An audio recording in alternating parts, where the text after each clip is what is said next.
But the critical importance of the technology is how we adapt that technology as Jamaicans, how we use the technology to develop solutions to indigenous problems. And I'll give you a couple of examples. The police, and they have piloted this, they now have a system where on their Blackberries, when they stop you, they can check to see whether your license is up to date, whether the insurance documents on your car are in order. The team that developed that system initially was a group of high school students who entered a competition and came up with this innovative idea. It was further developed by Fiscal Services, which is the government's information technology arm. But I say that because we're talking about teenagers who looked in the environment at what issues existed within the country and came up with that idea and actually developed it initially. Teenagers who, many of the youngsters who were sitting here, they'll be teenagers in another couple of years. And the innovation, the creativity comes from this generation. But it can only come if we give them the exposure to the technology. And I'm really heartened by the work of Western Union and Grace in ensuring that critically our primary schools have access to the technology. Through the e-learning project, which is a collaboration between my ministry and the Ministry of Education, we have provided computer labs to over 200 high schools, secondary schools, both computer labs, and we have also provided content. The next phase of the e-learning project is to target the primary schools. So in a sense, Grace and Western Union, you are ahead of us. What we have to work out is the modality by which we will provide that technology. It may not necessarily be a computer lab in every primary school, because it's an expensive undertaking to provide computer labs in every school. And also, with the best will in the world, if you have a computer lab of 30 computers in a school of 1,000 students, the interaction that each student will have is going to be limited. So we are examining different technologies, and we're looking at whether it be a tablet, whether it be similar to the one laptop per child program, which has actually been piloted here in Jamaica and has actually produced positive results. We are looking at how we can use the technology to ensure that from age 4 and 5, all Jamaicans have access to the technology, so that it enhances their own learning experience, but more importantly, that they can use the information superhighway to create economic opportunities for themselves. Any of you who have a smartphone, whether it be the BlackBerry, the iPod, the iPhone, or the Android, the applications which sit on those phones are developed by youngsters. They are developed by youngsters who are in their teenage years or who are in their 20s. And the way the world has evolved, the barriers to entry in this information world are very low.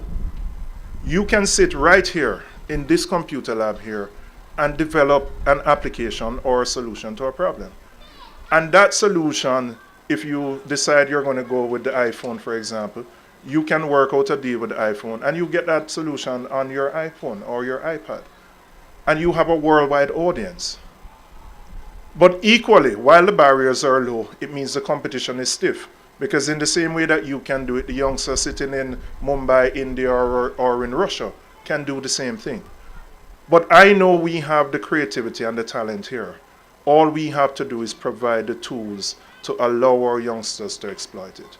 So I want to again commend Western Union and Grace on this initiative, to say to the principal and the other teachers to ensure that you take care of this tremendous set of assets that you have, because one of our challenges that we have found with some of the community access points, that we invest a lot of money, millions of dollars, in building out a computer center, and then it is not managed properly, and you have to go back in a couple of years to either put in new computers or to do it over.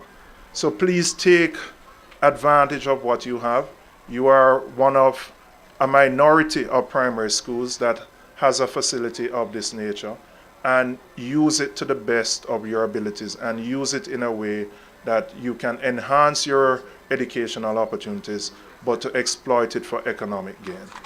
This is consistent with where the government wants to take the ICT industry and how we are investing our own resources. So once again, congratulations to Western Union and the Grace Group, and I wish you success with this lab. Thank you. At this point, we are going to ask the Honourable Minister, Dr. Peter Phillips, Minister of Finance and Planning, MP for East Central St. Andrew and Rousseau Primary School, to address us.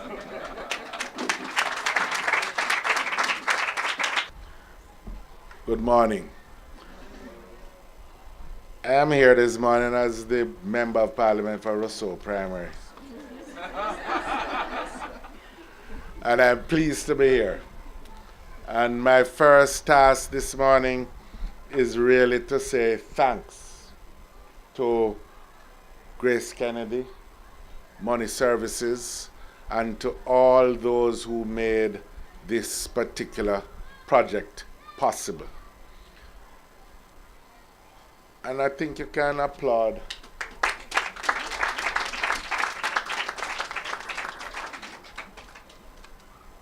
The truth is, as we all know,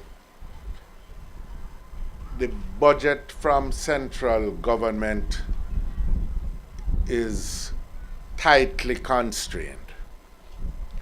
Yet the fact that we will be ensuring that after we have met all our debt obligations, which are too great, education will secure the greatest share of the budget, it is nevertheless the case that what is available is not enough to meet the challenges of educating all our children to the highest possible standards. The rest of the world is not going to wait on us to solve our economic problems. Our children will be forced to compete with children everywhere else in the world. That's what globalization means. And so this particular project highlights the kind of commitment to collective action which is going to be necessary if we are to successfully confront the challenges which face us as a country.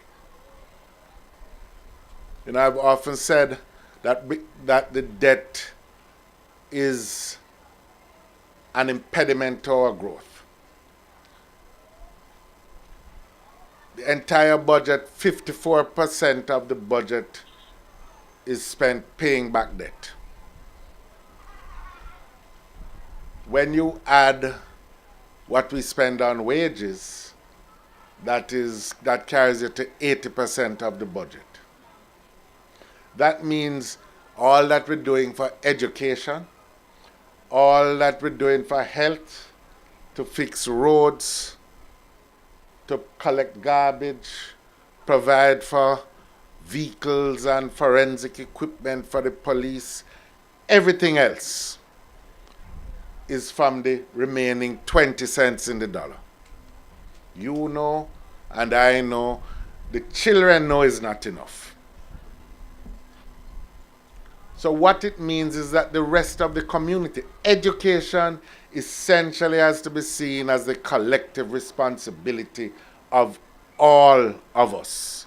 And why I'm particularly pleased at the role and the decision that Grace has taken is because they are accepting, and they are not the only ones, but they are accepting that it is part of their responsibility as good corporate citizens to do their bit to meet the educational challenge. And that is the lesson. The teachers have their bit. Also, parents, most significantly. I was at another school not too long ago in the constituency, and I'm MP for that school too, but I won't call the name. Encouragement comes by knowing that your parent or whoever it is that you secure love and esteem from is concerned about what happens to you. And an important part of what happens to you is in the educational process. But, as has been said, God bless the computer. That was what Minister Robinson was saying, but I am paraphrasing. God bless the computer.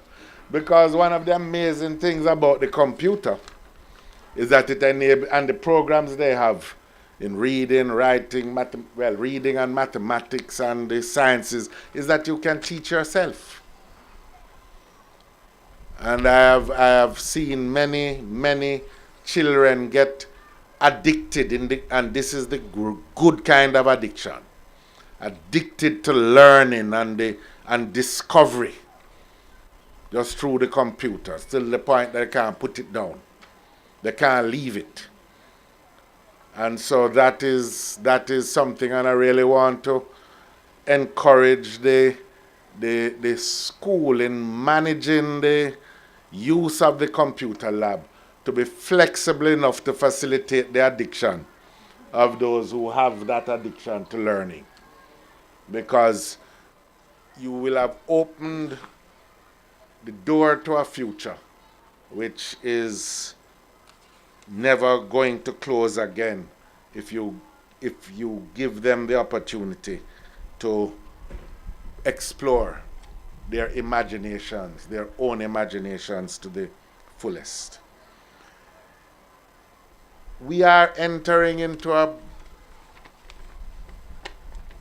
tremendously exciting new phase of development, not only in Jamaica, but indeed in the world. There's no doubt that the world is still suffering, and we are, from the effects of the economic crisis that flowed across the globe from 2008 on. But it is clear that the world of the future is still being made, and it is carrying us in directions which someone of the 90s, not to mention, cannot even imagine, not to mention those who are of earlier years. I can remember, and I know these young people didn't know that there was a day when we didn't have a cell phone. Some of the older ones can't even remember it because their minds grow dim. But, you know, not to mention the day when to place an overseas call, you had to call the operator and book a call, sometimes for hours in advance.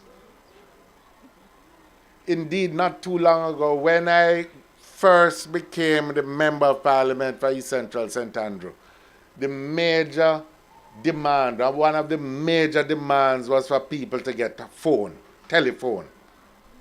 Every street you went on, people said, I want the phone, and it meant that they had to lay the wires and the cables.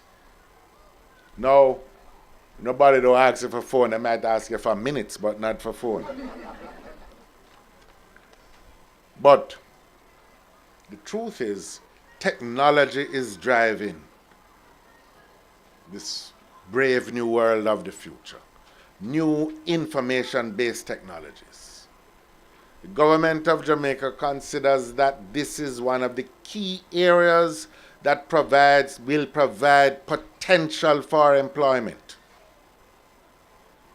And so exposing